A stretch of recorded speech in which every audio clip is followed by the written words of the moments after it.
Sige po, tatayo tayong lahat. Sa lahat ng excited na magpuri sa Panginoon, to worship Him. Come on, palakpakan natin si Lord. Hallelujah. Come on, everybody, let us declare this song. It says, I am free.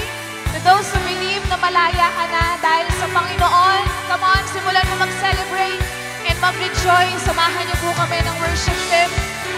To praise God and to thank Him sa kalayaan na na-experience po natin every day. Amen. Come on, church. Let us declare this. That through Him, through you the blind will see, through you the mute will sing, through you the dead will rise, through you our hearts will praise. Darkness speaks, to you my heart screams, I am free. Once again sing. Hey, hey. To you the blind will see, to you the mute will sing, to you the dead will rise, to you our hearts will praise. To you the darkness speaks, to you my heart screams, I am free. Everybody now, come on, let us sing, I am free to run, I am free to run, I am free to sing, I am free to live. I am free to live for you. Yes, I am free. I am free to run. Everybody now.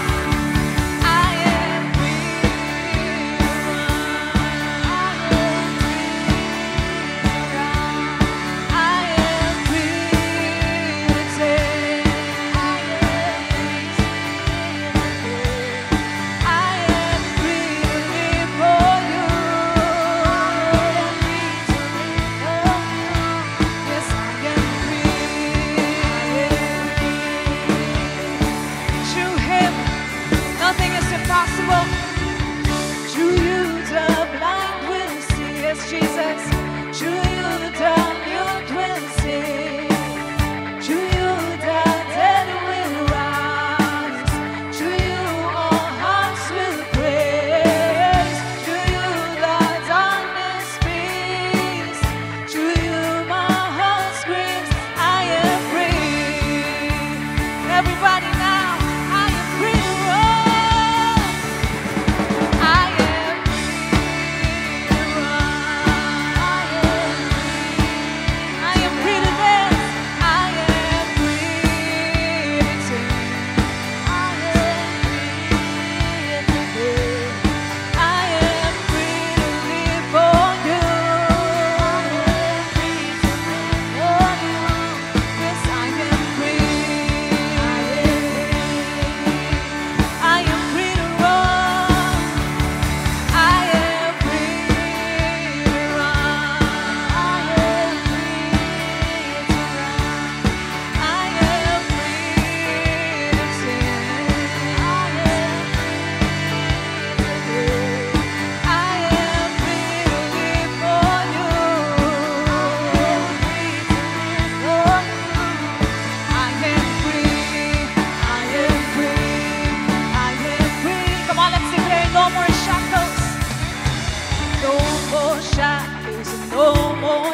up, get up, get up.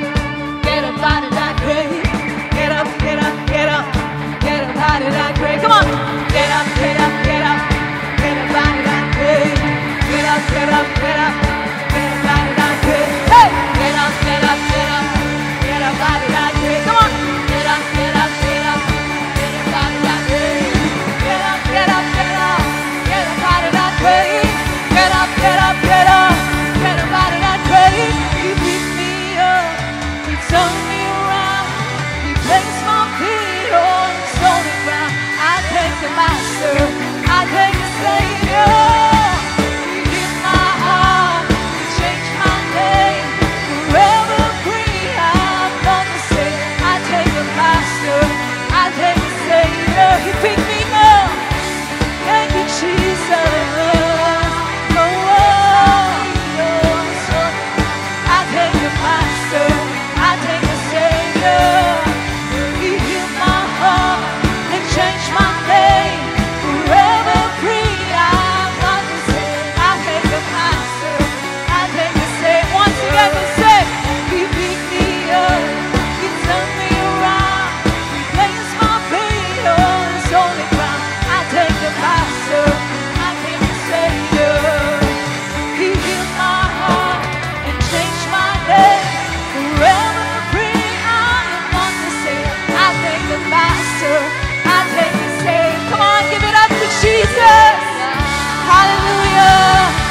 Worship you, God. We thank you, God.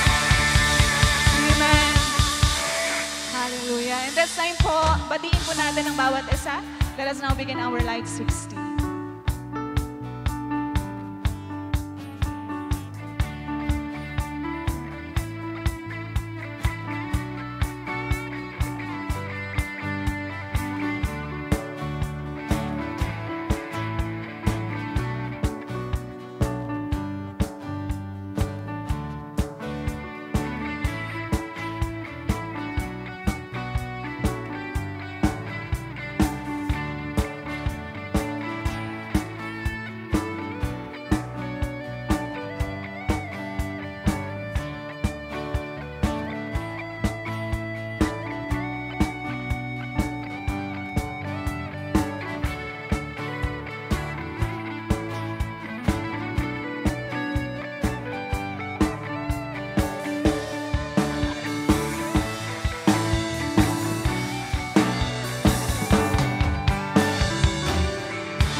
Amen. Blessed Sunday po sa ating lahat, Life Family. Sige po, palakpakan naman po natin si Lord.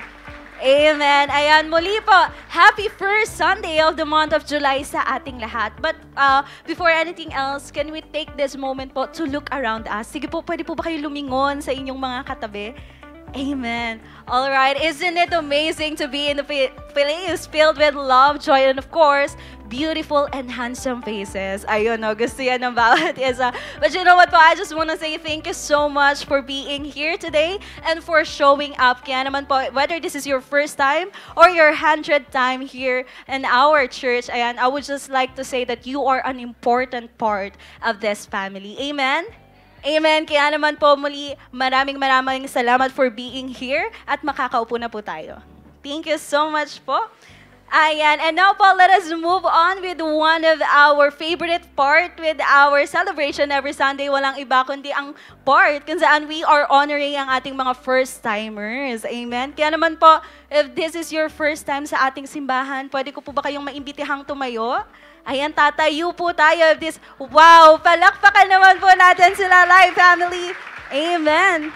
Ayan, maraming salamat po for being here sa ating simbahan. And of course, welcome home po sa inyong lahat. Alam kong meron pa dyan pero nahihiya lamang tumayo. And reminder lamang po sa lahat ng ating mga first-timers and visitors, ayan, please stay for a few minutes po after the celebration dahil meron po kaming inihandang small token of appreciation para sa inyo. And also po, for a quick kwentuhaan with our consolidation team. Kaya naman po, maraming salamat. And muli, welcome to Life Family. Palakpakan naman po natin sila.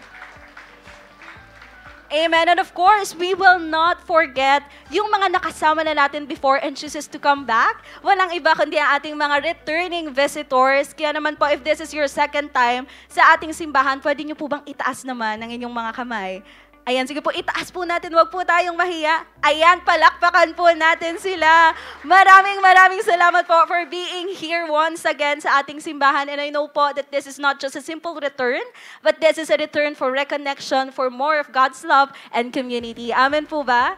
Amen. Kaya naman po, once again to all of our new friends and first-timers, and of course, ating mga returning visitors, ayan, maraming salamat and welcome home sa tahanan ni Lord. Muli, palakpakan naman po natin si Lord. Amen. And now po, let us now move on with some exciting news and updates sa loob ng ating simbahan with our light news. And first up po, shout out to all of our School of Discipleship students out there. Ayan, please be reminded that your classes are now in full swing every Friday, 7 p.m. dito po sa ating simbahan. And of course, do not forget po to attend your group care sessions, which is depending on your schedule po, just coordinate with your facilitators. Yun lamang po. And now, for all of our youths naman, ayan, kaway-kaway, pwede po pong pumalakpak lahat ng kabataan. And feeling kabataan at heart, ayan, you know what po, to all of our youths out there na Light Retreat graduates, ayan, please be excited po for our youth camp is now finally back. Ayan, kaya naman, sige po, palakpakan po natin si Lord. Ayan, mark your calendars po on October 30 to November 1.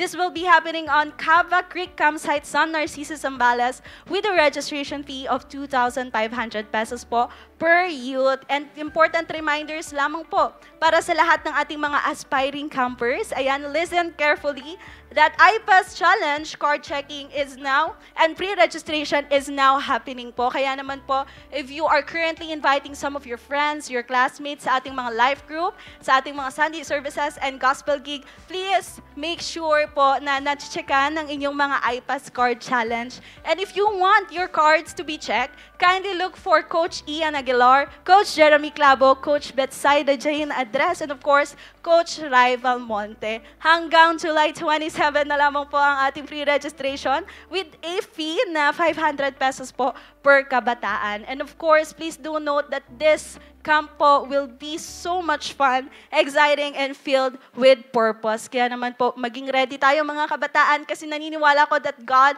is about to unfold something inside of us. Amen? Amen. That would be all for now, my brothers and sisters. As we welcome the new series of this month, ayan, maging excited po tayo at ready. Amen? Amen. Yun lamang po. May we all have a blessed and joy-filled Sunday celebration.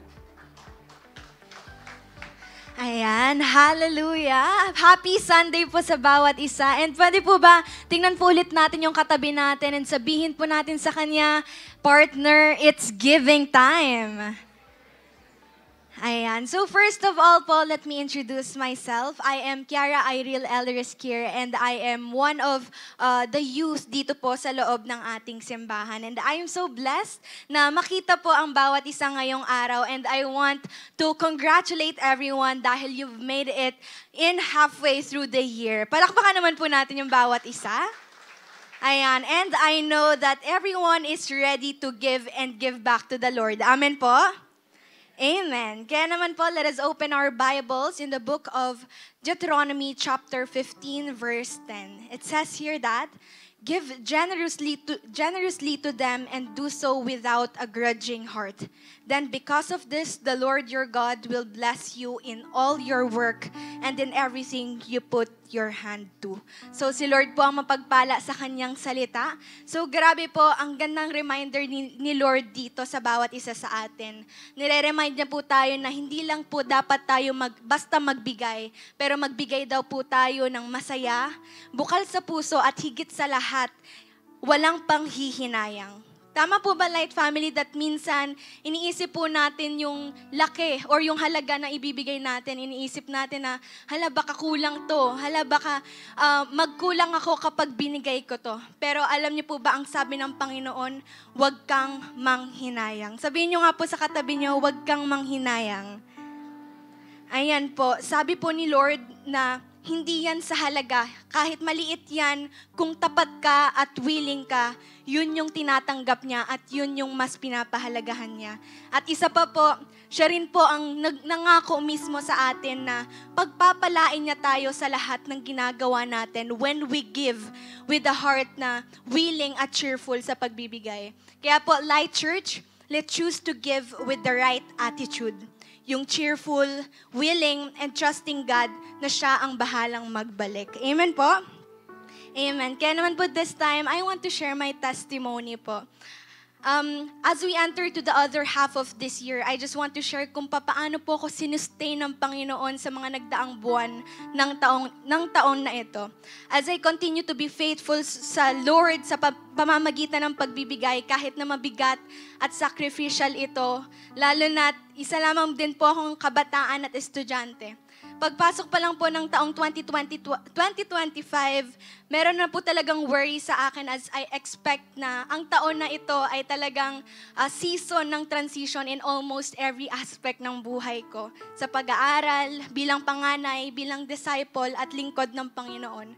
Pero God's been so good po sa akin simula pa lang ng taon dahil binigyan niya po ako ng salita, which is to surrender and to trust in His sovereignty kahit na nasa season ako ng buhay ko na maraming pagbabago at maraming adjustment. So, sinimulan ko po ang 2025 na halos wala pang pahinga sa lahat ng kaganapan sa nakaraang taon. I've been busy sa academics at sa mga tasks bilang isang officer sa student council ng aming paaralan at bilang graduating student ng senior high school. Hindi po ito naging madali, most especially sa aspeto ng pagmamanage ng oras ko, given that I also have commitments dito sa loob ng simbahan pagdating sa discipleship, leadership at ilang ministeryo po. Pero ano nga po ba ulit ang sabi ni Lord? Give generously to them and do so without a grudging heart. Then, because of this, the Lord your God will bless you in all your work and in everything you put your hand to. So, grabe po ang Lord because after all the strength, effort, and sakripisyo at pagsusustain na ginawa ni Lord sa aking pag-aaral at sa student organizations po na meron ako, this April lang po sa taong ito I finally graduated bilang isang senior high school student. And I want to give all the glory to God kasi hindi lang po ako basta graduate nakapagtapos because I also received different awards, ayan, with high honors po and outstanding performances in different subjects and different organization. Lahat po ito dahil lang sa grace ng Panginoon dahil hindi po ako nag-expect na makapagtapos ng maraming awards. Pero si Lord lang po ang naging reason kung bakit I had a purposeful journey sa aking senior high school.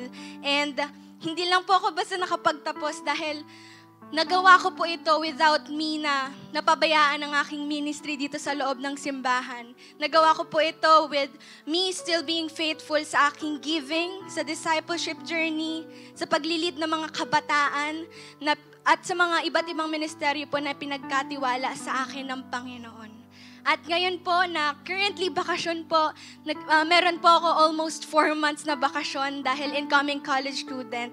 God is still faithful because sa pagkakataon pong ito, I finally have the time to rest and at the same time gawin ang mga bagay na hindi ko nagawa noong may pasok pa. Lalong-lalo na po ang magkaroon ng oras sa pamilya ko po at sa bahay po. This year lang din po, I finally had the chance na makasama lahat ng mga kapatid ko at ang mama ko po for the first time dito po sa loob ng simbahan. Ayan, glory to God po. And ayun po, praise God because He is also using this season na mas maging malapit sa mga kapatid ko habang may work po yung mama ko. Ako po yung tumutulong sa kanya na mag-asikaso sa mga kapatid ko. So, sobrang thankful po ako kay Lord dahil He never stopped to bless me sa lahat ng ginagawa ko and even po yung pamilya ko. And lastly po, as I enter my college life, if suppose sa mga panalangin ko sa taong ito ang makapag-desisyon talaga kung ano po ang course ko and yung will ni Lord na tahakin ko. And praise God because yesterday lang po, I enlisted na po ako sa Gordon College and I finally had the course na I know for sure kahit na mahirap, I will still enjoy it and for sure magagamit po ako ni Lord at mag-glorify si Lord. So, marami po bang na-bless? Pwede mo palakpakan po natin si Lord? Ayan. So, makikita po natin dito that our attitude in giving matters to the Lord. Every time na magbabalik po tayo, ang tinitingnan ng Panginoon ay ang puso natin. Kahit na nasa mahirap na sitwasyon po tayo, gusto ng Panginoon ay ang masayang puso sa pagbibigay. At kasunod na lamang nito ang blessings na nag-uumapaw. Kaya tunay pong hindi ka pagkukulangin ng Panginoon kapag alam niya na tapat ka at cheerful giver ka. Kaya Light Family, bilang challenge po sa ating lahat, magbigay tayo ng may tiwala dahil hindi tayo mauubusan ng biyaya sa tapat at mapagpalang Panginoon. Amen? Amen. Kaya naman po, as we prepare our tithes and offerings, let me invite everyone to pray po. Let's close our eyes.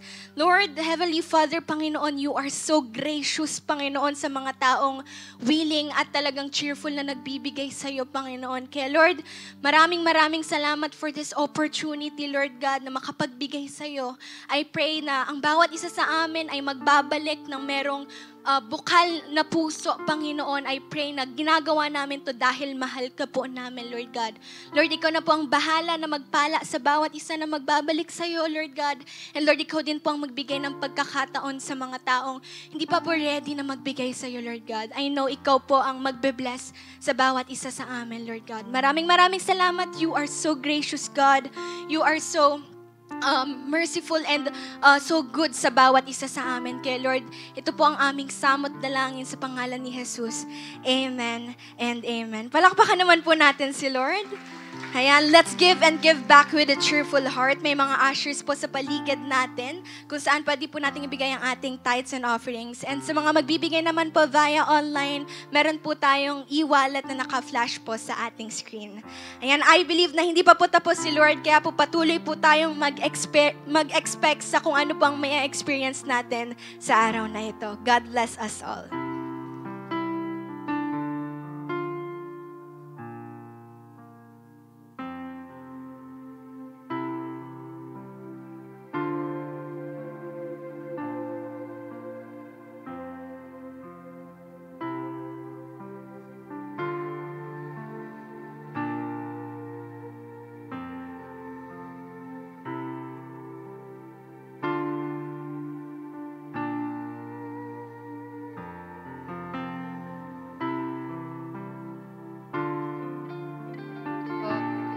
Tayo po tayong lahat and we will continue to worship God. Come on, this morning we will acknowledge Him as our Lord and Savior. Come on, we will worship Him wholeheartedly and we will put our faith in Him. For God is powerful, that His name is powerful. Come on, just acknowledge His name. Maybe you're struggling right now. Maybe there's pain in your life na nakakaranas ka ng depression, anxiety, any sicknesses that you have, any chains that you have na tingin mo, ikinukulong ka niyan. Come on, just believe na sa pagsamba ay may paglaya. Come on, just let your faith arise. Come on, lift your faith to Him and just believe that, Lord, your name is powerful. Your name is powerful, God, that can break every chain, Lord. Come on, today we will raise up our hands and we will put our faith in Him that, Lord, every chain na meron ako, Panginoon, isi-surrender ko po to sa iyo, Lord. We surrender everything to you, God. For we believe, Lord, dakila ka, Panginoon. Walang kayang umabot ng kadakilaan mo, Lord. That's why we're here, Panginoon, to worship your holy name. Beautiful, powerful name, Jesus. Come on, just remember the name of Jesus. His name is powerful. His name is worthy. His name is great. Come on, just lift your faith and just believe na may kayang gawin ng Panginoon sa buhay mo. Come on, as you worship Him, come on, adore Him, adore His name. Adore His powerful name sa buhay mo. Come on, just remember how good He is. How powerful He is.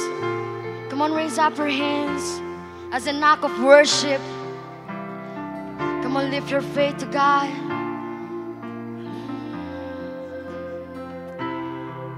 We believe in you. We believe in you. Your name is powerful. There is power in the name of Jesus.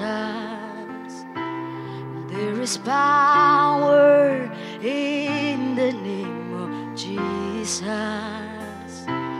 There is power in the name of Jesus to break every chain, break every chain, break every chain. There is power in the name of Jesus. There is power in the name of Jesus. There is power in the name of Jesus to break every chain, break every chain, break every chain. Oh, we believe in you. We believe in you.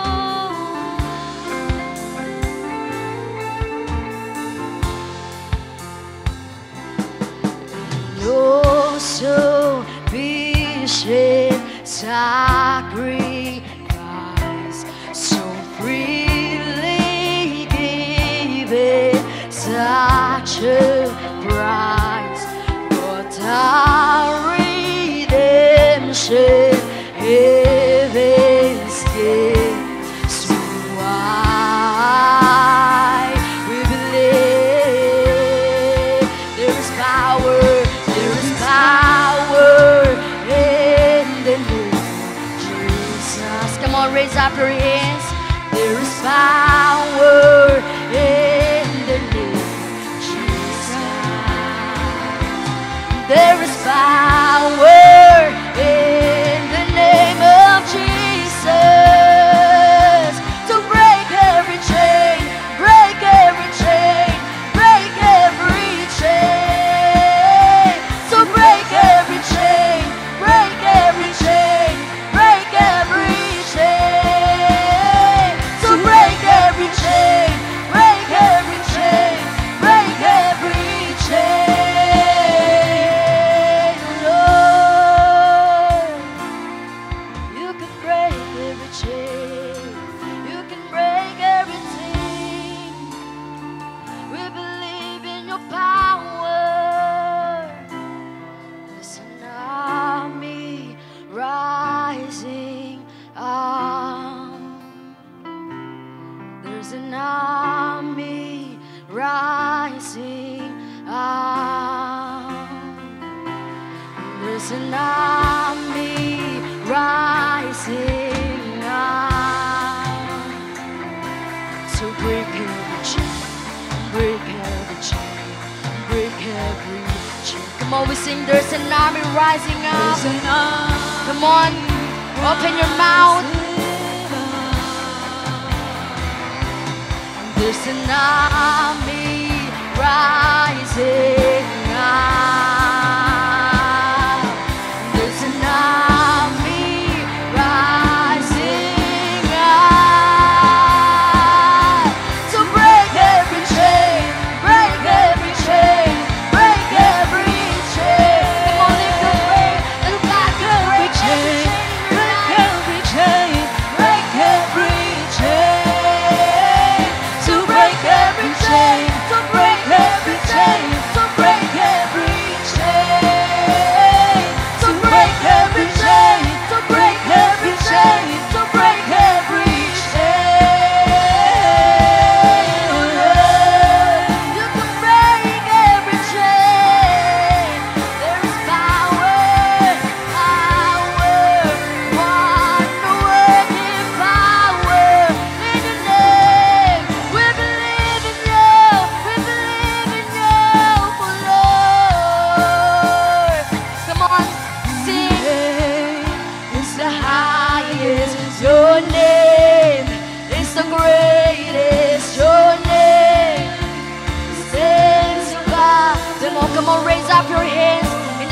Worship the King of Kings. Come on, all powers and the positions. Your name stands above them all. Jesus, your name. Come on, lift His name. For His name is the highest. For His name is the greatest. Stands above them all thrones and dominions. Oh, thrones and dominions. So power and positions. Come on, sing and the angels cry. Oh, sing holy to the Lord. Oh, creation cries. Oh, holy. You were lifted high. Holy, holy forever.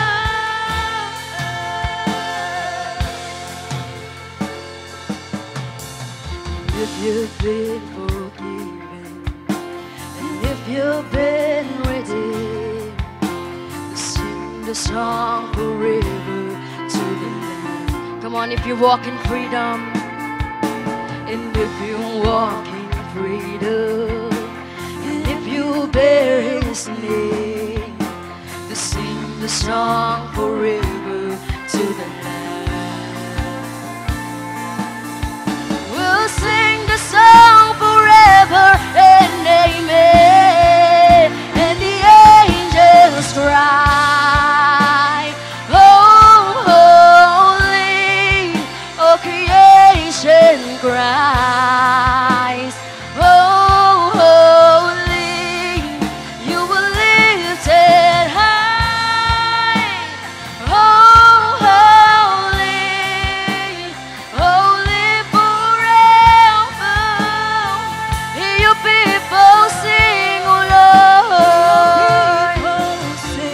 Oh, you are holy. Come on, worship the King of Kings, the Lord of Lords. You will always be, oh, holy, holy forever. Come on, let's declare that His name is the highest. Come on, raise up your hands.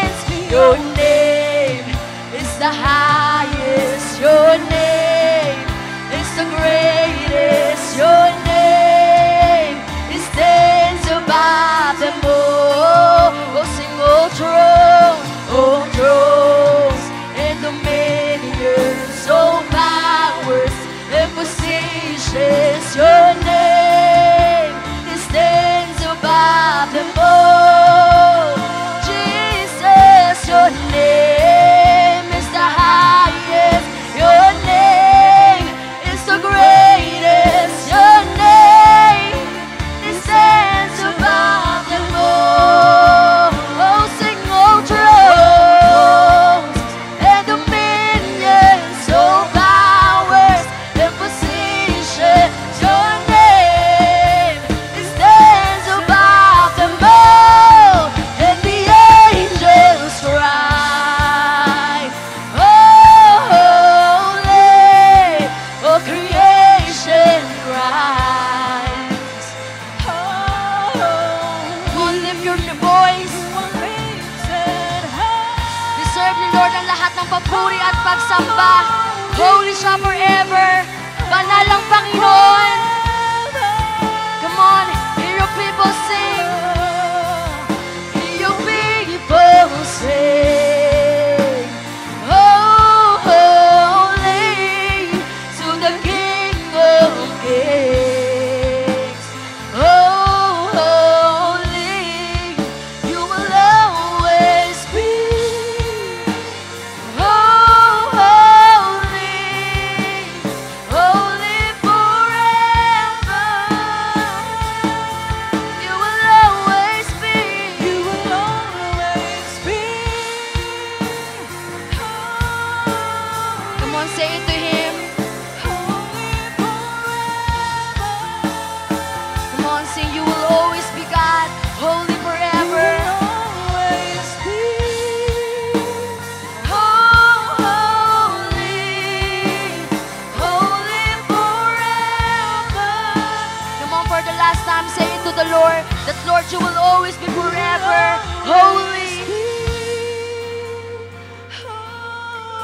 sing. Holy forever. Hallelujah. Come on, appreciate the presence of the Lord today.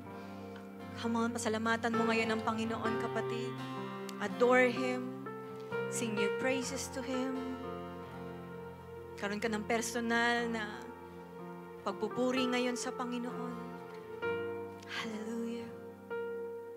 God, we thank you for this opportunity na maawitan po namin kayo.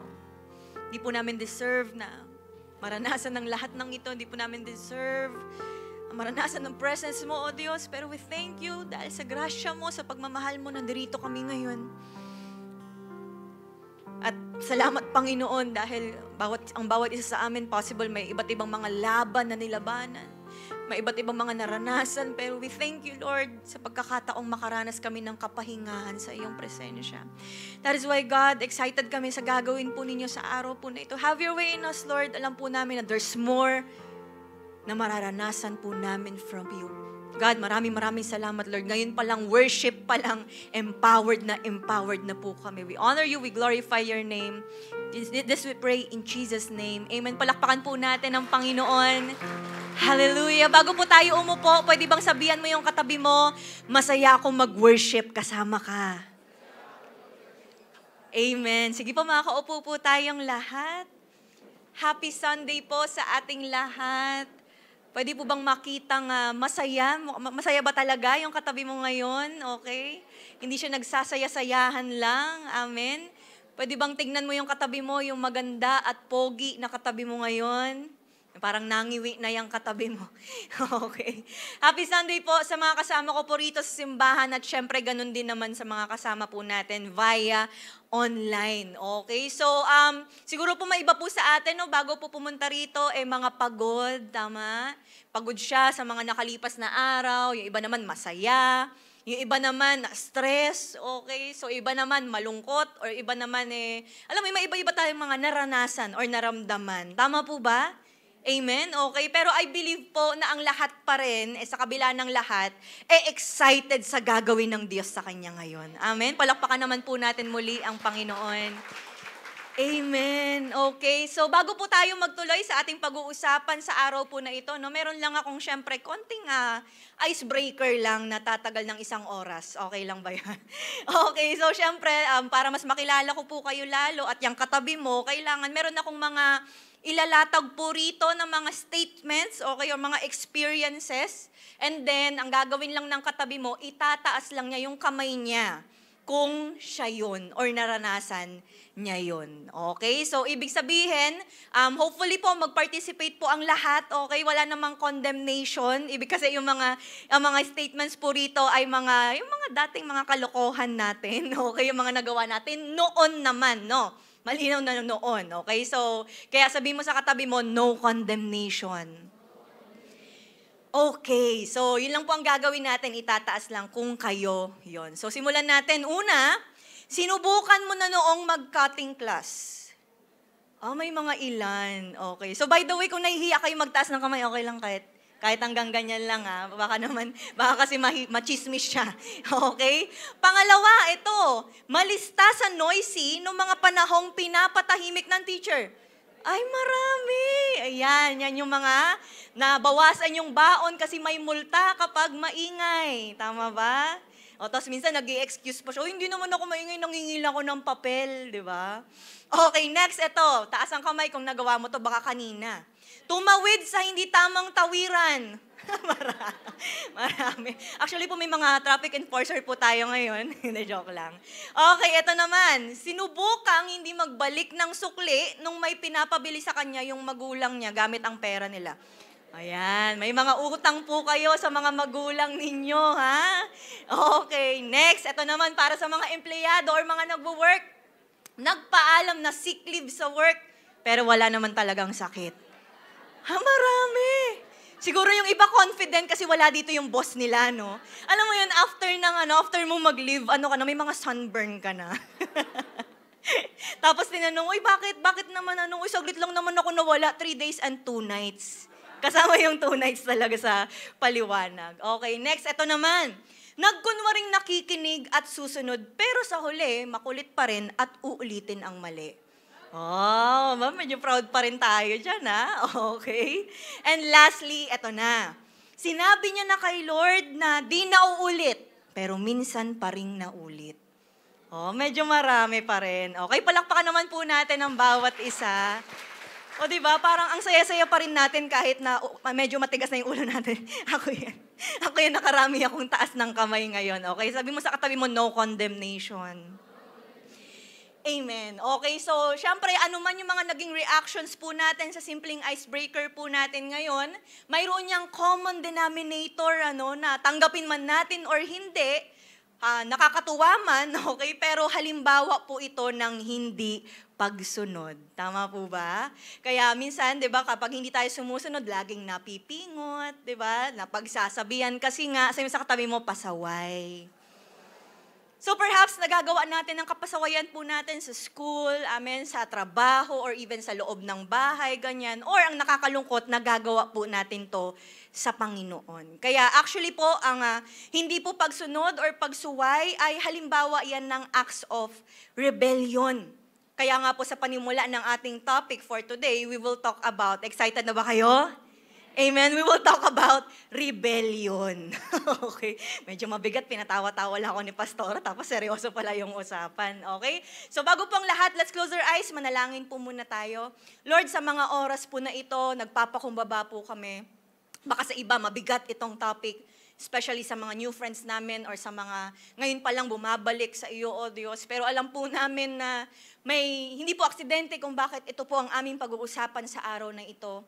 Kasi alam po namin na ang bawat isa ay imimit po ninyo, ang bawat isa may kanya-kanyang dealing, O God, ano man ang status namin, ano man ang position namin. Lahat kami rito ay pantay-pantay sa iyo, Lord. We are your sons and daughters na willing na magpaayos at makareceive ng sermon mula sa kanyang tatay. Kaya, God, I pray that may we continue to empty ourselves na wala sa amin ang magre-resist, wala sa amin ang iiwas. Meron sa amin na kailangan talaga makaranas ng matinding transformation, Lord. Lahat kami kailangan, Panginoon, na mamuhay pang lalo sa Christ-likeness. That is why, God, gamitin niyo lamang po ako, Lord, as your mouthpiece. And Holy Spirit, have your way. Naniniwala ako na you will speak to us, Panginoon, through your word. Individually, Lord, may matindi kayong gagawin. That is why lahat kami ay magkakaroon ng expectant heart sa araw po na ito, na para rin sa kaluwalhatian mo, O Diyos. Maraming salamat, Lord. We love you. We praise your name sa pangalan ni Jesus. Amen. Okay, so biblically speaking, ang salitang rebellion po ay malinaw na dinefine sa 1 Samuel chapter 15 verse 23a. Okay, ang sabi doon, ang pagsuway sa kanya ay kasinsama ng pangkukulam. Grabe, no? At ang katigasan ng ulo ay tulad ng pagsamba sa Diyosan. So ang Hebrew word po dito ng rebellion ay meri, na ang ibig sabihin ay to be bitter, to be rebellious, or to provoke.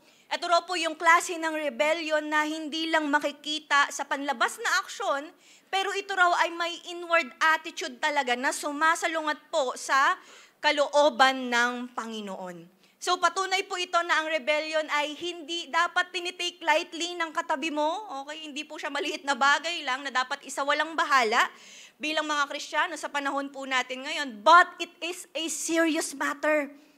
Amen, na kailangang mapag-usapan at madil sa atin bilang isang simbahan at bilang mga mananampalataya sa Panginoon. Kaya ano po yung dapat nating matutunan dito? What do we need to know more about rebellion? 3 bagay po, mga kapatid. Number 1, the start of rebellion.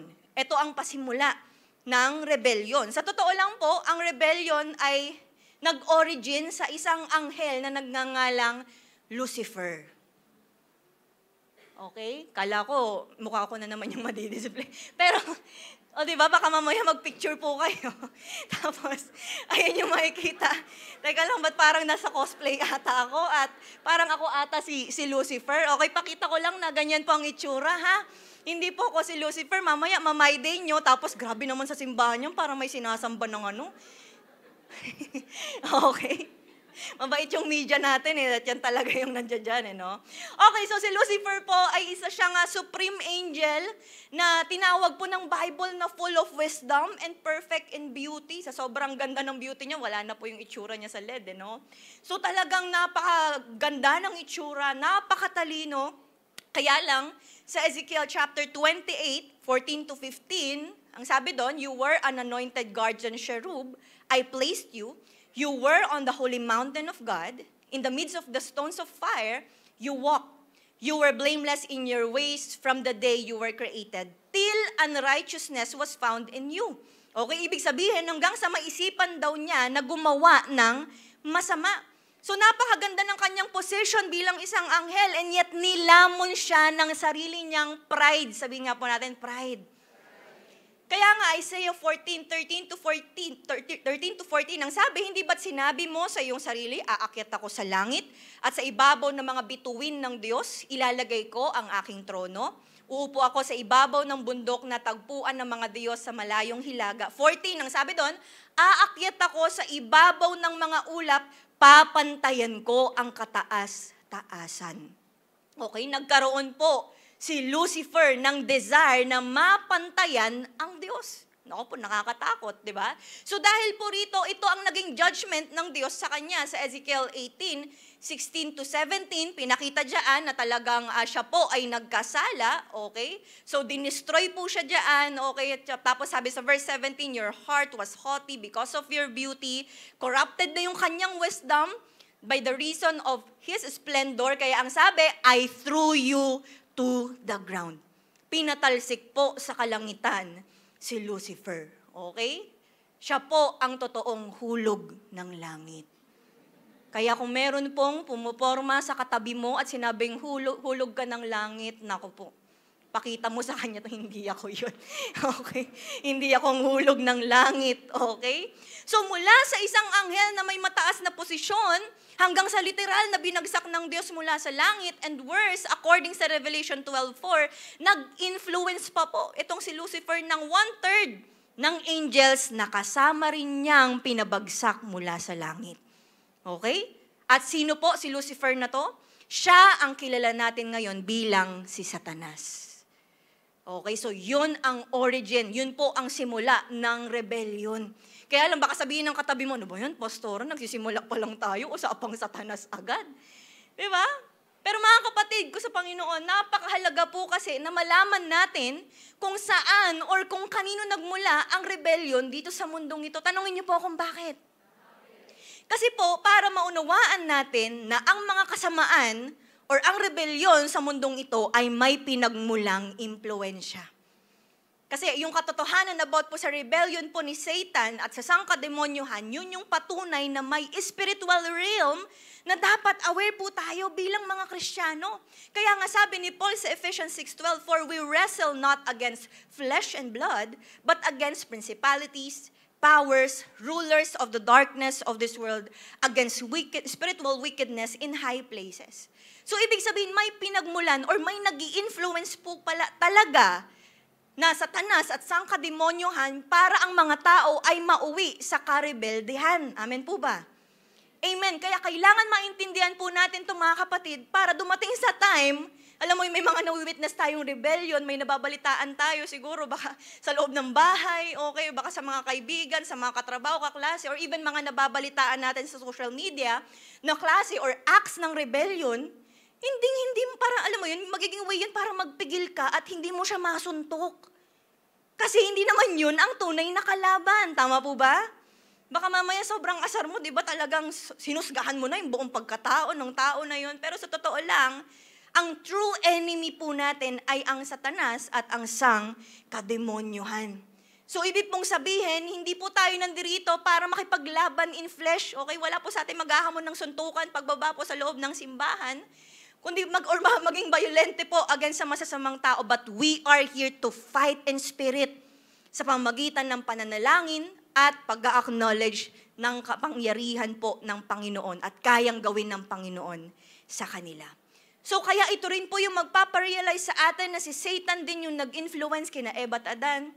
marami pang mga tao, at ang rebellion na to kumalat sa sangkatauhan by generation to generation. That is why po, no doubt, even yung mga ilan sa mga characters po sa Bible na nade-devotion ng katabi mo, ay kinakitaan din po ng rebellion sa Diyos. Kaya pangalawa, the sample of rebellion. Ngayon po, pag-usapan natin yung isa sa mga character sa Bible na ayon sa Bible scholars ay kinikilala bilang major example ng rebellion. At yun ay si Queen Jezebel.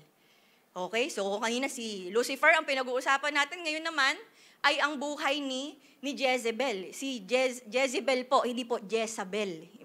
Magkaiba po yun, no?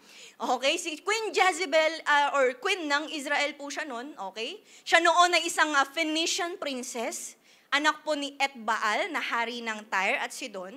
At yung lugar po kasi na pinagmulan nitong si Queen Jezebel ay napakaunlad talaga. At yung lugar nila ay kinikilala sa kanilang sea trading at unique na kultura. So the question is, kung siya po ay Phoenician princess, paano siya naging queen ng Israel? Nung panahon po kasi noon, ang pag-aasawa ay more on politics at sa pagbuo ng alyansa. Kumbaga, kaya mag-aasawa ay dahil para maging magkampihan yung dalawang nation, okay, maging partner sa isa't isa. Yun po ang ginawa ni King Ahab na hari ng Israel nung panahon na yun. Kaya ang naging queen niya ay si Queen Jezebel para maging magpartner yung makapangyarihan at maunlad na Tyre at ang bansang Israel. Okay, kaya lang hindi po siguro aware itong si King Ahab na hindi pala basta-basta yung napang-asawa niya. Why? Kasi una sa lahat, Queen Jezebel loves serving her god Baal. Isa pong pagano, itong si Queen Jezebel, hindi po siya sumasamba sa tunay na Diyos. So ginrab nitong si Queen Jezebel yung opportunity ng pagiging reyna niya para i-promote yung pagsamba kay Baal sa bansang Israel. Plus, nag-import pa siya ng 450 na mga propeta ni Baal mula sa lugar nila sa Phoenicia. 1 Kings 18:19b, sinabi dyan na 450 prophets of Baal and the 400 prophets of Asherah ang nandoon. Okay, so siya po ay passionate at devoted follower po ng kanyang Diyos. So ayaw niyang siya lang yung loyal pagdating po rito kay Baal, kaya gusto niya na pati buong Israel ay sumasamba rin sa Diyos niya. Kaya kinonvince niya yung asawa niya, si King Ahab, na magtayo ng templo ni Baal, ganyan-ganyan, para yung kultura nila Jezebel sa Phoenicia, maipakalat din niya sa bansang Israel. Kasi yun na rin yung kinasasakupan niya. So ang ginawang ito ni Queen Jezebel ay isang malaking violation sa covenant ng bansang Israel at ng Panginoon. So in short, it's a rebellion against the one true God. So since siya po ay loyal, devoted po siya, at nagsiserve siya nag-worship siya sa kanyang Diyos-Diyosan, okay, na si Baal, si Queen Jezebel, okay, lalabas na pangalawa, she hates submitting over God's authority. Ayaw na ayaw niya, syempre na sinasamba, okay, na naglilingkod sa Diyos mismo at even sa mga appointed authorities ng Diyos. Kasi ang ginawa niya para tuluyan pong mapatigil ang pagsamba ng bansang Israel sa tunay na Diyos. Ang ginawa niya, inutusan niyang patayin ang lahat ng propeta ng Diyos. Ganun katindi yung ginawang pagpe-persecute po nitong si Queen Jezebel. Kaya nga sa 1 Kings 18:4, pinagpapatay niya talaga yung mga prophets. Pero sa kabila nun, mayroong well-known prophet at powerful opponent si Jezebel na nag-stand at kumalaban sa kanya, at yun ay si Prophet Elijah. Okay? So, sa lakas ng loob at lakas po ng faith nitong prophet, ni Prophet Elijah, hinamon niya ngayon itong 450 prophets ni Baal para sa matinding showdown. Anong showdown yun, Pastora? Sasayaw ba? Kakanta? Okay? Nangyari po yan sa Mount Carmel. Okay? Ano po itong showdown po na ito? Ang contest po nila, 1 Kings 18:22-24. Naku po, grabe yung faith ni Elijah dito. By the way, totoong nangyari to Sabi doon, sa verse 22, sinabi raw niya sa kanila, mag-isa na lang ako na naiwan na prophet ng Diyos, habang yung mga propeta ni Baal ay 450. So, 1 against 450. Naranasan mo na yun? Si Elijah, nagawa niya yun. Okay, mag-isa lang siya, tapos 450, mga kalaban niya. Ang sabi niya, bigyan daw sila ng 2 oxen. Tapos, tig-isa raw sila ng oxen, pero wag daw apuyan itong mga oxen na ito. Sabi pa niya doon sa verse 23, and I will prepare the other ox and lay it on the wood, at hindi rin daw niya aapuyan. Kasi ang goal ay tawagin daw yung Diyos. Okay, sabi sa verse 24, then, you call on the name of your God, tatawagin nyo yung Diyos nyo na si Baal, at ako naman, I will call on the name of the Lord. At kung sino yung Diyos na sasagot sa pagpapadala ng apoy, He is God. Grabing paghahamon, no? Parang na-empower yung katabi mong maghamon din paglabas niya rito. Sino mga sumasamba sa mga Diyos-Diyosan dyan? Maglabas kayo ng tilapia, yung galing sa freezer. Kung sino ang magpapabagsak ng apoy, yun ang totoong Diyos. Parang na-encourage siyang katabi mo. Tapos sumagot itong 450 na to, ang sabi, that's a good idea. Naku, yari na, challenge accepted po.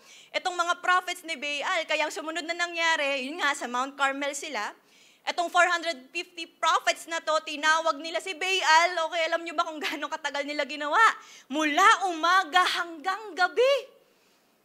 Grabe yung tiyaga nila no, sa pagtatawag nila kay Baal. Tapos, sa kalagitnaan nun, in between, nagmamak pa si Elijah. O sige, tawagin nyo lang, baka natutulog, di kayo naririnig. Yung mga ganyan, okay? So, talagang napagod itong mga propeta ni Baal. No, tapos, nung turn na ni Prophet Elijah, siya yung tumawag sa Diyos. Ang sabi, 1 Kings 18, 37 to 38, ito lang naman yung sinabi niya. Di naman siya nag-ritual mula umaga hanggang gabi. Ang sabi lang niya, answer me, Lord. Answer me, so that these people may know that you, Lord, are God, and that you have turned their heart back. Then, sabi agad sa verse 38, then the fire of the Lord fell and consumed the burnt offering and the wood, and the stones and the dust, and it licked up the water that was in the trench. So bilang resulta po, si Lord ay sumagot kay Prophet Elijah at agad-agad nagpadala ng apoy. Amen. Palakpakan naman po natin ang Panginoon. Grabe no, nasaksihan yun ng lahat ng mga propeta ni Baal dahil doon naniwala na rin yung mga propeta ni Baal na si Lord nga, si Yahweh nga ang tunay na Diyos. Amen. Ang daming mga na-convert. Gusto po pala ninyo, maraming mas ma-convert. Ganyan po yung pwede natin gawin, ano? Okay? So, listen to this po. Ito yung pangyayari na umabot kay Queen Jezebel. Ni-report sa kanya. Kaya lang, iba yung naging response niya. Ang sabi sa 1 Kings 19, 1-2, sinabi raw ni Ahab kay Jezebel ang lahat ng nangyari. Dahil doon nanggigil lalo, itong si Jezebel, ang sabi niya, may the gods deal with me, be it ever so severely, if by this time tomorrow I do not make your life like them, like that of one of them. Ibig sabihin, binabantaan niya na napapatayin niya na tong si Elijah. Yun ang naging message niya dito kay Prophet Elijah. Ibig pong sabihin mga kapatid, hindi naging turning point ni Jezebel yung supernatural power ng Diyos. Naging paraan pa yun para mas lalo siyang manggigil sa mga lingkod ng Panginoon. Kasi para po kay Jezebel, ang worst enemies niya ay yung mga propeta po ng tunay na Diyos. Kaya ayaw niya yung pagiging under sa Diyos. Ayaw niya magpasakop even sa Prophet Elijah. So now, ang ginawang to ni Jezebel ay recorded sa Bible na dahilan na kung bakit siya tinawag na notorious or kilalang wicked na leader ng Israel. Napakatindi po. Actually, di lang yan yung mga record niya. Ang daming mga records ni Jezebel na klase ng napakatinding rebellion against sa Panginoon. Okay? So now, I know for a fact na wala naman na pong Queen Jezebel ngayon. Amen? Wala nang nag-i-exist na Queen Jezebel. But, do you agree with me po na ang rebellion, talamak pa rin dito sa mundo? Amen? Marami pa rin ang astang Jezebel na namumuhay sa idolatry. Mga devoted sa mga Diyos-Diyosan, matindi yung loyalty sa kanilang religion, pero walang mga tunay na relationship sa Diyos. Sila po yung mga, alam mo yon, mga sumasamba sa literal na yaman, literal na pera, ganyan. At or sila rin yung mga, alam mo yun, sariling Diyos nila ay ang Diyos nila mismo ay ang sarili. Marami ngayon, grabe yung obsession sa power, ginagawa ang lahat para sa mataas na posisyon, para sa kasikatan, ganyan, or worse, gaya ni Jezebel, ayaw na ayaw makarinig ng Word of God. ayaw na kinokorek, ayaw na may pinapasuko sa kanya ang Panginoon. Ayaw magpasakop sa tunay na Diyos. Sila yung mga mas mahalang kasinungalingan kesa sa katotohanan. Mga mas pinipiling mamuhay sa kasamaan kesa sa kabutihan. Okay? Kaya, of course, this is a call para sa atin bilang mga Kristiyano po sa panahon ngayon na kailangan nating mas maging maingat sa pamumuhay natin. Amen? Baka kasi haba pong tayo ay nasa relationship po kay Lord, baka di natin namamalayan, tayo pala ay namumuhay na rin sa rebellion. Amen? That is why there is a need na i-check po ang ating mga sarili. Lastly, pag-usapan natin the serious effects of rebellion. Ano ba ang mga epekto ng rebellion sa mga tao? Baka kasi ang iniisip ng katabi mo, daming advantages kapag nagrebelde ka eh. Number 1, ikaw masusunod. Pangalawa, ikaw ang boss. Pangatlo, buhay mo lang iisipin mo. Yung mga ganyan. Alam mo yun, nagpo-promote pa tayo ng mga advantages every time na nagre-rebelde po tayo. Pero sa totoo lang, wala yung magandang madudulot sa buhay po natin. Amen po ba? Amen. So, pag-usapan natin, pag ang tao po ay namuhay sa rebellion, ang pwedeng epekto nito sa kanya, number 1, loss of blessings. Nakakalungkot naman po kung last Sunday, umattend yung katabi mo, excited po siya sa matinding pagpapala ng Lord, pero mas lumakad siya sa rebellion. Ayun, wala pang isang linggo, loss of blessings agad. 1 Samuel 15:23, ang sabi doon, for rebellion is like the sin of divination, and arrogance like the evil of idolatry. Because you have rejected the word of the Lord, He has rejected you as king. Every time na nire-reject po natin ang Panginoon, mayroong mga nawawala rin na pagpapala sa atin. Opportunity na sana para sa iyo at sa family mo. Kaya lang dahil tayo po ay may mga acts of rebellion, pwede ring mawala ang pagpapala. Next, loss of relationships. Paano nga naman magkaroon ng magandang relationship sa ibang tao kung una sa lahat, meron tayong acts of rebellion. Kung una sa lahat, nagre-rebelde po tayo. Wala naman pong naayos na relasyon sa pagre-rebelde. Tama po ba? Amen. Proverbs 22:24, don't befriend angry people or associate with hot-tempered people. Naku po, mukhang yung mga mag-asawa, yan yung gagamitin nilang life verse. Diba? Bago pa, alam mo yun, bago pa bungangaan ni Mrs., don't befriend angry people or associate with hot-tempered people. Hindi po ganun, okay? Proverbs 17:19, whoever loves a quarrel, loves sin. Whoever builds a high gate invites destruction. So, ibig pong sabihin, kung akala natin every time na tayo po'y nagbabalak na magrebelde, para lang yun sa atin, tayo lang yung madadamay, pero hindi.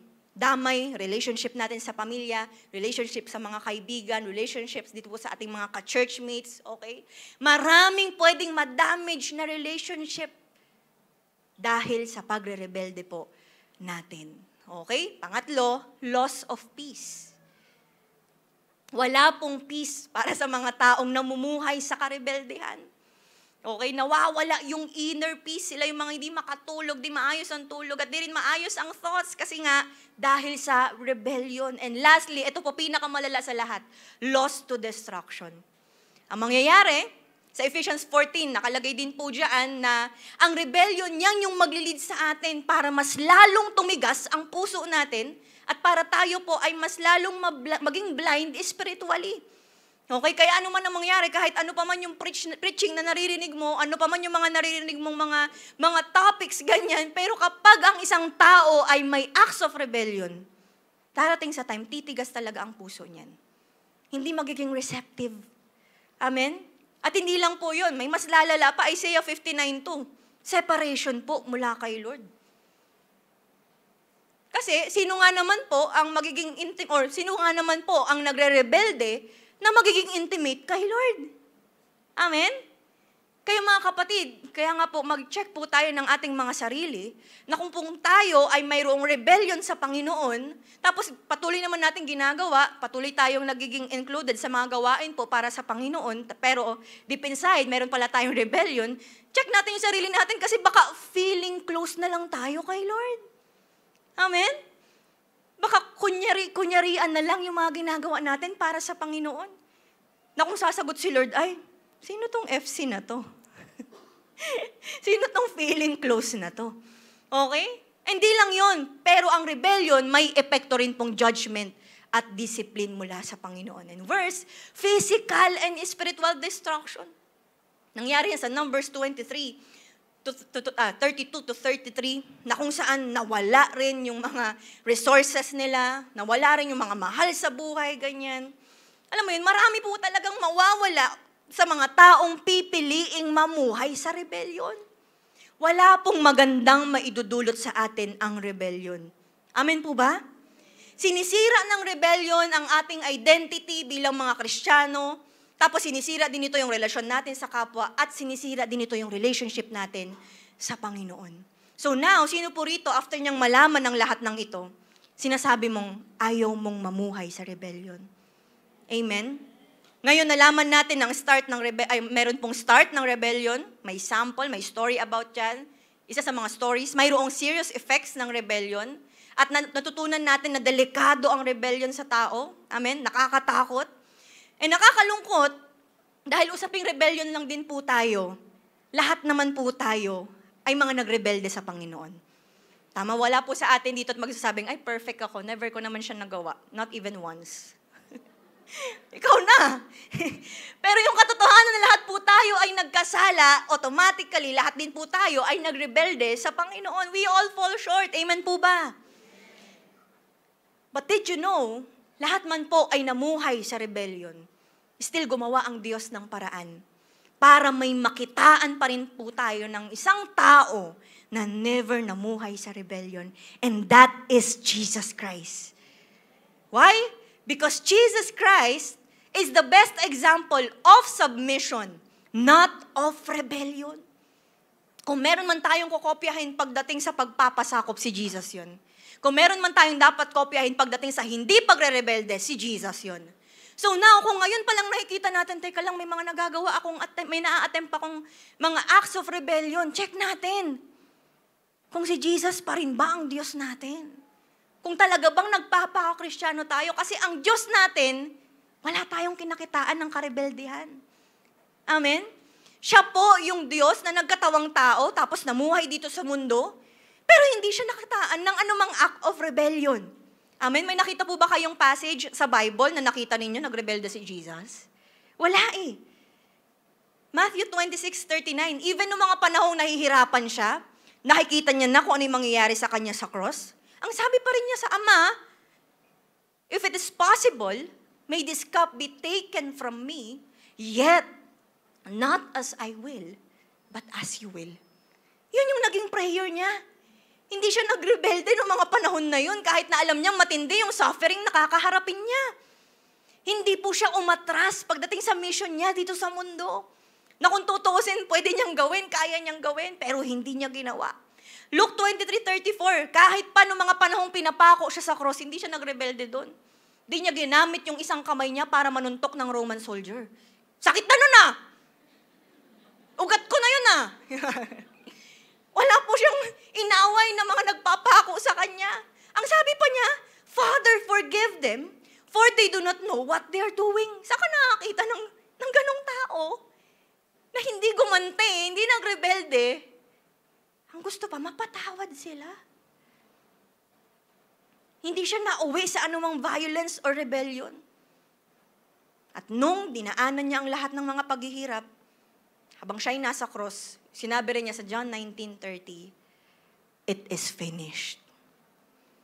Which means, na-accomplish niya yun, paid in full. At si Jesus Christ ay kinakitaan ng lahat ng perfect submission sa kanyang Ama nang walang halong anumang rebellion. Hindi po siya nagpatawag ng anghel. Alam mo yun, yung ipapako na siya sa krus. Pep, tawagin ko lang isa sa mga angels ko. B, ikaw na lang muna dito, B. Masakit to eh. Saglit lang. Okay, thank you. Hindi siya nakumontak na mga pwedeng, alam mo yun, yung pwedeng mag-rescue sa kanya. Wala siya sila, isusumbong ko kayo sa tatay ko, ha? Hindi niyo pala kung sino tatay ko? Alam mo yun, hindi siya nagiganti. Wala siya mga ganyan na kung tutusin, kaya niyang gawin ng lahat ng yun. Wala tayong makikitang isang hint ng rebellion. Puro submission sa Ama ang ginawa niya. Bakit niya yun ginawa? Sabi sa katabi mo, para sa'yo. Ginawa ng Panginoong Hesus yung hindi pagre-rebelde, kundi puro submission sa Ama para lang sa kaligtasan natin at para makalaya tayo mula sa rebellion. Kasi kasalanan ang naging dahilan kung bakit namuhay po tayo sa rebellion. Kaya sa cross, doon niya pinanalo yung kalayaan natin mula sa tanikalan ng kaaway at pagkakaalipin sa kasalanan at karebeldehan. That is why, mga kapatid, kung ganito katindi yung ginawa ni Jesus Christ para sa'yo, hindi siya nagrebelde, maligtas ka lang, bakit pa tayo mag-a-attempt na bumalik sa karebeldehan? Amen? Siya nga hindi siya nagrebelde, maligtas ka lang. Pero baka, some of us, maliit na bagay lang ang pagre-rebelde para sa'yo. Para sa'yo, okay lang nasaktan si Lord. Para sa'yo, okay lang na magtampo kay Lord. Para sa'yo, okay lang na bitawan yung relasyon kay Lord. Para sa'yo, okay lang na hindi sumunod sa mga leaders mo. Para sa'yo, okay lang na mabastos si Lord. Para sa'yo, baka maliit lang ang rebellion. Pero kay Lord, hindi. Malaking bagay. Kinamatay niya yun sa cross. Mapalaya ka lang sa rebellion. Ganun kabigat ang rebellion na dapat hindi po natin sinasapamuhay ngayon bilang mga Kristiyano. Ganun po tayo kamahal ng Lord. Para hindi na natin lakaran pa ang rebellion. Kasi una sa lahat, dyan ka na pinalaya ng Panginoon. That is why, bilang application po sa ating mga kapatid, say no to rebellion, say yes to submission. Ito yung panahon po, mga kapatid, na mas lalo nating seryosohin yung commitment natin sa pagpapatuloy natin kay Lord. Pag sinabing say no to rebellion, hindi na tayo babalik sa dati nating buhay. Kahit na paulit-ulit mo itong naririnig sa mga pastors, sa mga preachers, okay, wag nang babalik sa dating buhay. Kaya lang may mga times, parang natutukso tayo.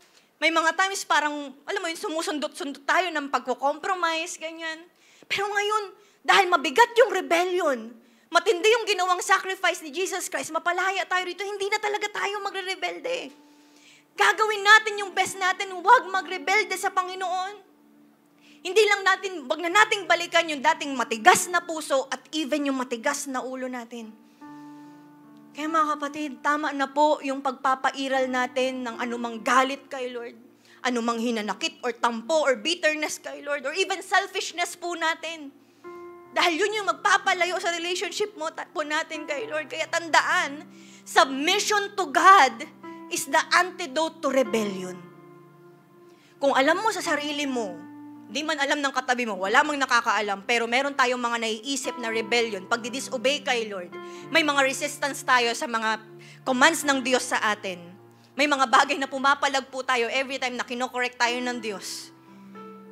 Ang sagot po dyan, ang gamot po dyan, submission sa Panginoon. Yun ang kailangan nating i-work out, pagpapasakop sa Diyos. Kaya nga po sa mga first-timers po natin, sa mga first time po na makarinig po ng topic natin, ito na yung chance na piliin po nating tanggapin si Jesus Christ as our Lord and Savior at simulan ang pagpapasakop ng buhay sa Kanya by starting a relationship with Him. Hindi po aksidente na naririnig po ninyo itong topic. Kasi ang nais ng Diyos, matuldukan na natin ang rebellion natin. At sa mga matagal naman na pong mananampalataya, wala na pong atrasan. Amen? Manatili tayong faithful sa kung nasaang mang journey po tayo. Kakagraduate mo sa retreat, sa lifestyle, sa SOD, or nasaan ka mang journey ngayon bilang isang Kristiyano, manatili po tayong tapat.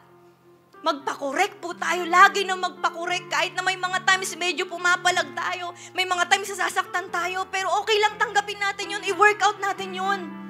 Imbes na mag-resist, okay? Kasi ang nais ng Diyos sa atin, mapaayos ang buhay natin. Dahil maigi na pong mamuhay sa pagdidisiplin ng Diyos sa atin, kesa yung mamuhay dahil sa pagdaan natin sa mga hirap ganyan, dahil sa mga consequences ng kasalanan natin. Kaya nga po, sa mga kapwa kong mentor and leader, nawa po, hindi rin naman po tayo excuse sa mga inaayos ng Diyos sa buhay po natin. Ano man yung mga bagay na yon, magpasakop po tayo.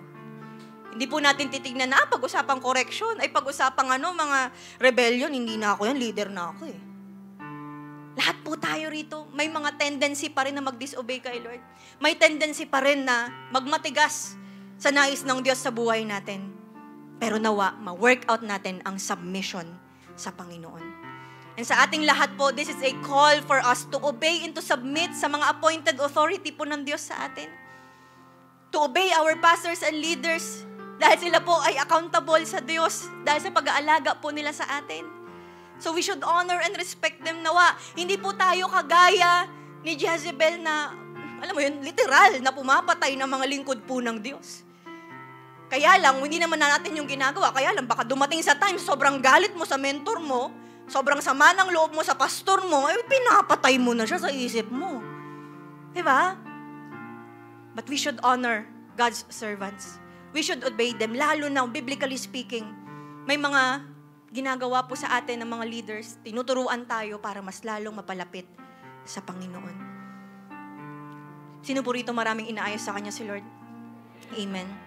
Mga kapatid, naniniwala po ako ng sino mang magsisimulang mamuhay ng may submission sa Diyos, ng walang halong rebellion, siya yung tunay na makakaranas ng kalayaan. Amen? Kalayaan mula sa pag-aalipin ng kasalanan, sa talikalan ng kaaway. That is why, sa simula po ng buwan ng July, I know, matinding pagpapalaya ang gagawin ng Diyos sa buhay natin. Amen? That is why po, our series is entitled, Freed. Palakpakan po natin ang Panginoon. Makakaranas ng matinding kalayaan yung mga anak ng Diyos na matagal nang ninanais na mapalaya, na makalaya. Kaya sinimulan po natin yung topic natin ngayon sa title na Freed from Rebellion. Amen. Palakpakan po natin ang Diyos. Sino po rito ready ka na magpaayos sa Panginoon? Amen. Tatayo po tayong lahat. Can we close our eyes sa mga oras na to? I believe kanina pa may ginagawa sa iyo ang Panginoon. Kanina pa may dinidil sa iyo ang Diyos. I don't know what that is. Pero tandaan mo kapatid, na ang impyerno ay kung saan hindi yan para sa atin actually. Biblically speaking, ginawa ng Diyos ang impyerno bilang kaparusahan sa mga rebeldeng kagaya ni Satanas at ng sangkademonyohan. Pero hindi yan para sa iyo kapatid. That is why gumawa ng paraan ng Diyos para hindi natin tumaranasan ang maranasan ng dagat-dagatang apoy. He made the way through Jesus Christ to save you from rebellion, to give you salvation at makapiling ang Diyos sa eternal life. That is why mga kapatid, matindi ang pagmamahal sa iyo ng Diyos. Tandaan mo yan. Kung meron sa atin dito, baliwala lang sa iyo ang pagre-rebelde. Kung meron sa atin dito, baliwala lang sa iyo ang pagdidisobey kay Lord na parang wala lang siya sa iyo, wala lang na sa iyo nasaktan ng Panginoon, wala lang sa iyo na magmatigas sa Kanya. Pero sa Panginoon, malaking bagay ang pagligligtas niya sa iyo, kapatid. Malaking bagay ang ginawa niya sa iyo sa cross. Mapalaya ka lang sa rebellion. That is why I pray sa mga oras na to, kapatid, na wala na sa ating room sa pagmamatigas. Wala na sa ating room sa pagiging ma-pride, sa pagiging mayabang sa harap ng Diyos. But every one of us here will humble themselves to the Lord. Every one of us here ay mas lalong magpapakumbaba sa Panginoon, mag-aas ng rescue, especially if you know to yourself na meron kang mga acts of rebellion at ang nais mo ay mapalaya mula dito. That is why, mga kapatid, desire na magpasakop sa Panginoon. Ito yung time for us na isuko na ang rebellion. Come on, kapatid. Naniniwala ako na kung papaanong ang Diyos nagawa tayong iligtas mula sa impyerno para lang makalaya mula sa rebellion, how much more itong mga nagiging struggles natin, how much more itong mga nagiging acts of rebellion natin, kayang-kaya tayong ma-rescue ng Panginoon mula dito. Kayang-kaya Kanyang mapalaya sa bagay na ito, sa nag-i-influence na ito sa'yo. That is why kanya-kanya tayong pagpapaayos ngayon sa Panginoon, kapatid. Remember that there is power in the name of Jesus. Kaya this time, wala ka nang ititira, kapatid. Alam mo sa sarili mo na may mga nagawa tayo, naisip, Mayroong mga nangyayari sa buhay natin na nagpakita ng karebeldehan sa Panginoon. But right now, if you wanted na mapalaya mula rito, hayaan mong kumilos kayo ng Diyos sa buhay mo. Surrender everything to Him right now. Pwede mong isigaw ngayon ang pangalan ng Diyos just for you to show Him kung gaano ka ka-dedicated na mapalaya. You can call upon His name. Sabi mo, Lord, gusto kong mapalaya sa rebellion. Lord, gusto kong mapalaya sa disobedience kong to. Lord, gusto kong mapalaya at gawin kang nag-iisang Diyos ng buhay ko. Lord, I wanted to be rescued. Iligtas mo ako. Palayain mo ako. Hallelujah. Come on, kapatid. Magpa-minister ka ngayon sa Panginoon right now. I rebuke any spirit of rebellion in Jesus' name. I rebuke the spirit of pride in Jesus' name. I rebuke any spirit of callousness, katigasan ng puso, arrogance. I rebuke it in Jesus' name. I declare freedom from rebellion in Jesus' name. Come on, come on. Huwag ka nang mag-resist, kapatid. May ginagawa ngayon ng Diyos sa buhay mo. Come on. Continue to be ministered by the Holy Spirit right now. Yes, Lord! Maniwala ka sa kapangyarihan ngayon ng Diyos. Hallelujah!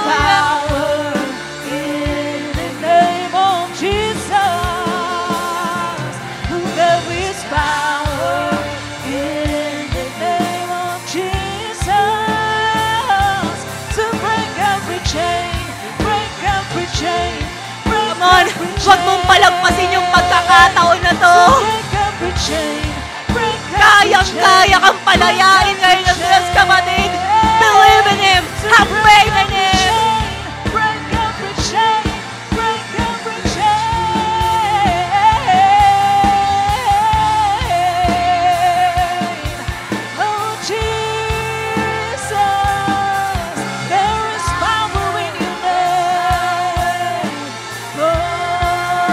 Holy Spirit, move. Holy Spirit, have your way. May ginagawa po kayo sa buhay ng bawat isa. We trust in you.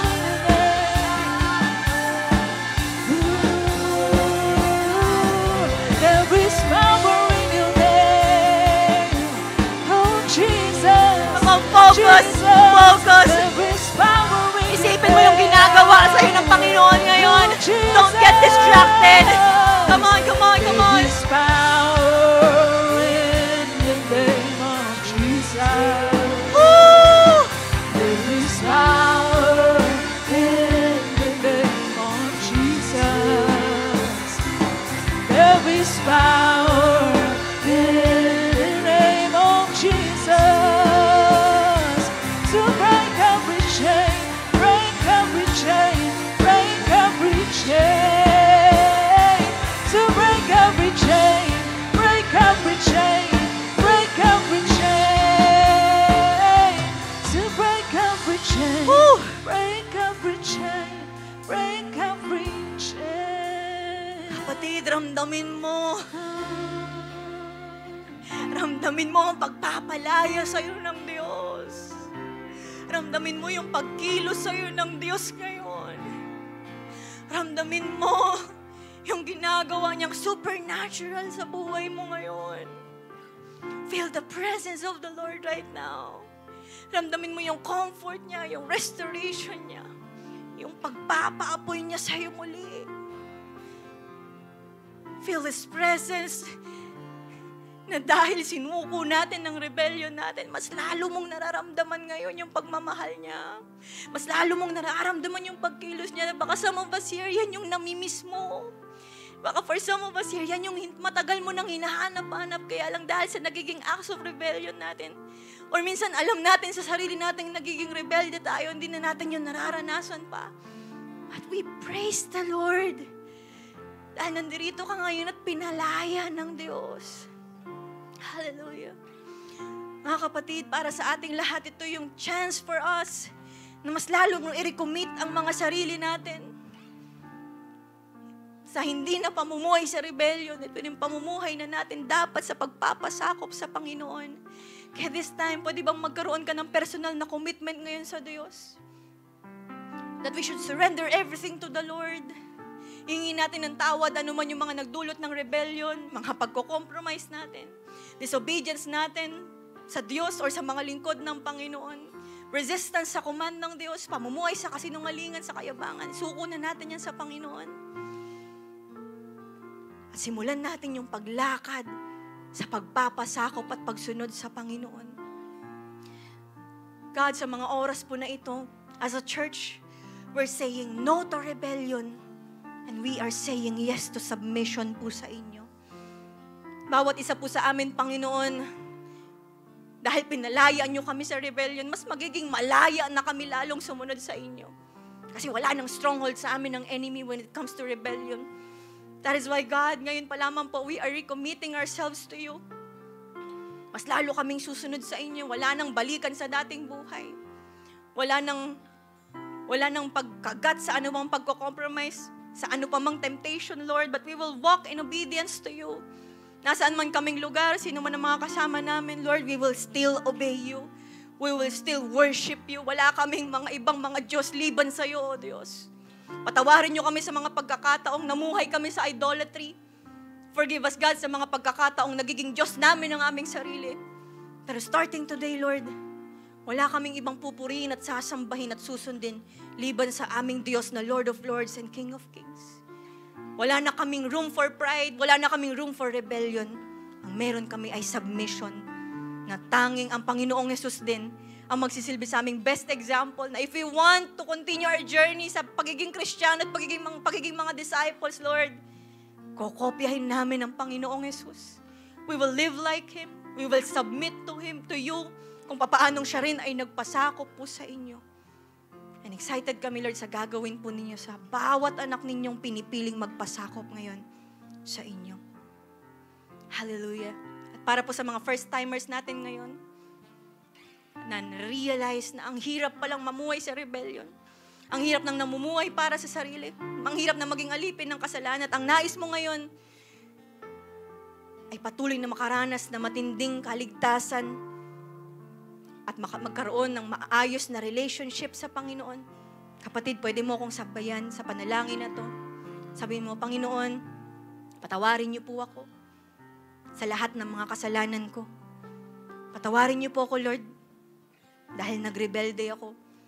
Pero ngayon, naniniwala ako na kayo ang Diyos na nagkatawang tao, pinako sa krus, namatay, nilibing, nabuhay muli para sa aking kaligtasan. Kaya simula ngayon, Lord, tinatanggap kita bilang aking Panginoon at tagapagligtas. Naniniwala ako na walang imposible sa iyo, Lord. At naniniwala ako na pinalaya mo ako sa anumang rebellion, kasalanan.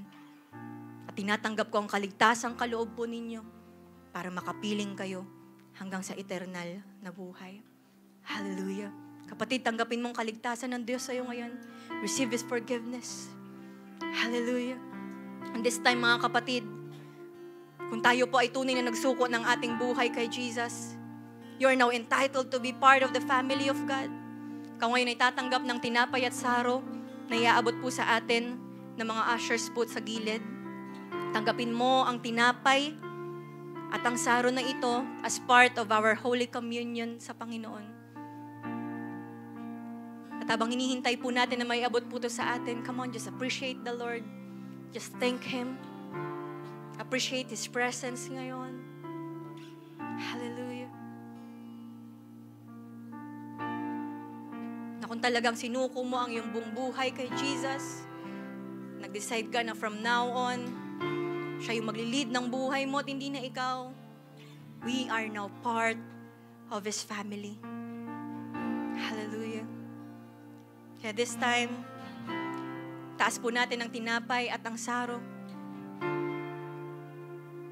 Lord, nagpapasalamat po kami sa Holy Communion na ito. Salamat, O Diyos, Kasi nilagay mo kami to be part of your family. Salamat, O Diyos, sa iyong buhay na pinagkaloob sa amin.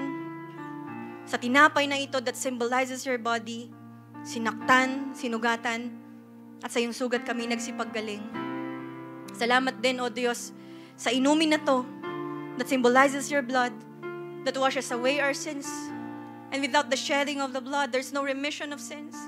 Kaya Lord, sa ginagawa po namin ito, inaalala namin ang pagdating mo sa aming mga buhay.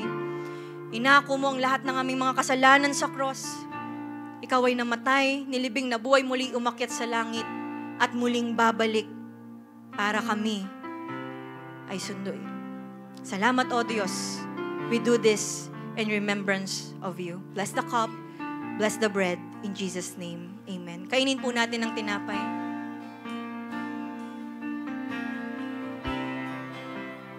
Isunod po natin ang inumin. Come on, let's raise up our hands. Let's worship the Lord right now. Ikaw na tunay na pinalaya ng Panginoon mula sa rebellion. I believe mas malaya ka na ngayon na sambahin ang tunay na Diyos, the one and true God, the Lord of Lords and King of Kings.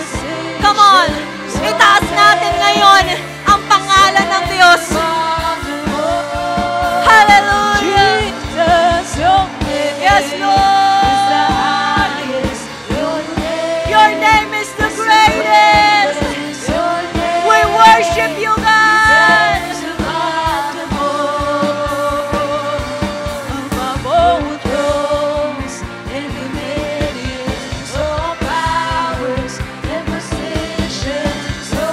Ikaw nang nagpapasakop sa Panginoon. I believe you can do better than that. You can shout His name. Hallelujah.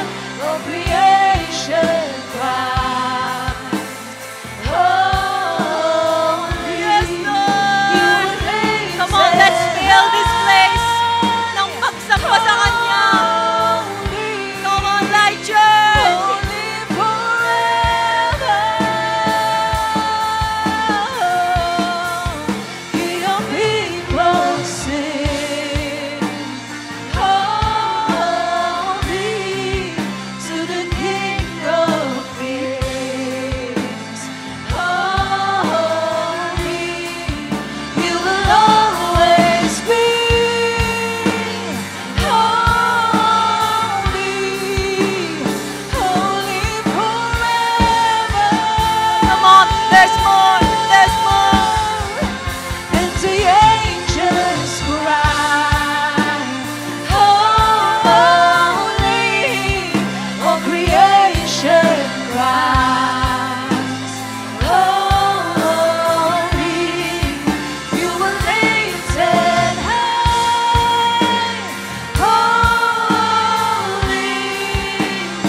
For the last time, just the church, sing with all your heart. Parinig natin sa Panginoon.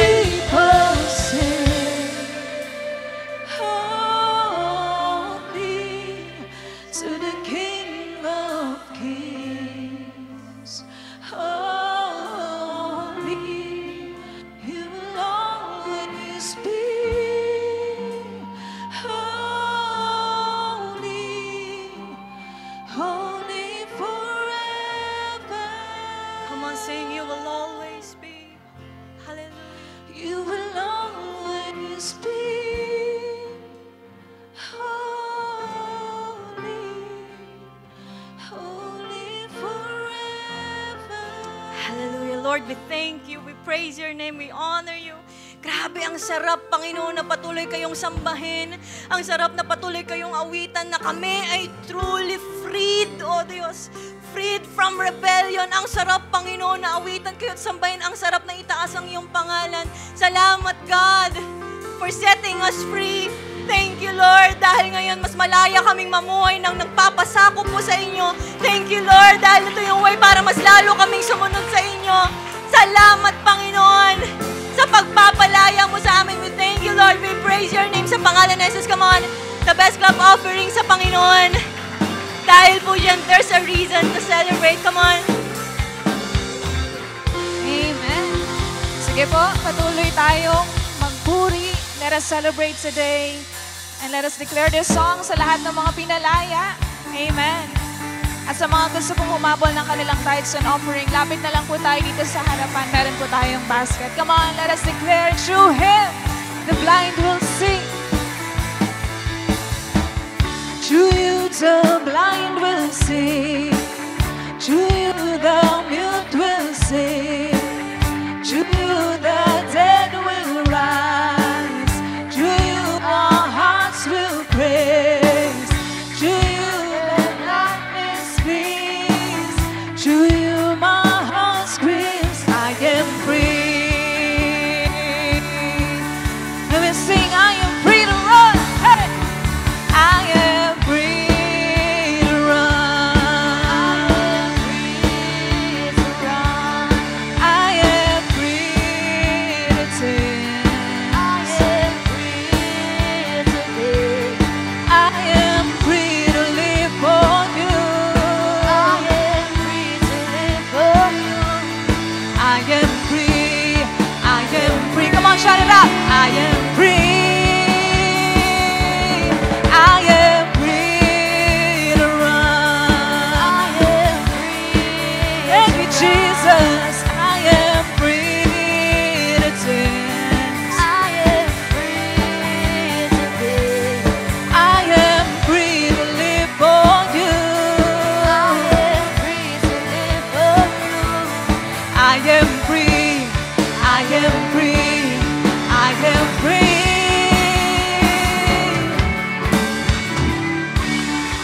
Amen. Sige po, the best na palakpak po muli sa Panginoon. Hallelujah. Sige po, taas po natin ang ating mga kamay. Pasalamatan natin si Lord God. We thank you. We appreciate you. Salamat, Panginoon, sa matinding ginawa po ninyo sa amin. Sa bawat isa, we thank you, God, for forgiving us, for restoring us, and for setting us free. Salamat, Panginoon, sa pagkokorek at pag-aayos nyo sa amin. At dahil dito, excited kami, Panginoon, na bumalik sa aming mga tahanan, sa aming community, na mayroong matinding pagpapasakop at pagsunod po sa inyo. God, may you continue to bless ang mga anak mo pong ito, sila at ang kanilang pamilya na nire-represent, O Diyos. You know their needs. Alam niyo po yung mga iniiyak nila sa panalangin. I pray that may you provide all those things, Panginoon, in accordance sa kalooban mo, in accordance sa perfect timing mo, O Diyos. And God, I pray na patuloy din kaming maging daluyan ng pagpapala ninyo sa iba pang mga tao. By next Sunday, hindi kami papayag na kami lang, sasama namin ang aming mga family and friends para sila rin ay makaranas ng kalayaan dahil po sa inyo, O Diyos. So now receive the blessing of the Lord. May the Lord bless you. May the Lord keep you. May His face shine upon you and be gracious to you. May the Lord turn His face towards you and give you peace in the name of the Father and of the Son and of the Holy Spirit. And all God's people say, Amen and Amen. God bless us po. Ingat po tayo sa pag-uwi.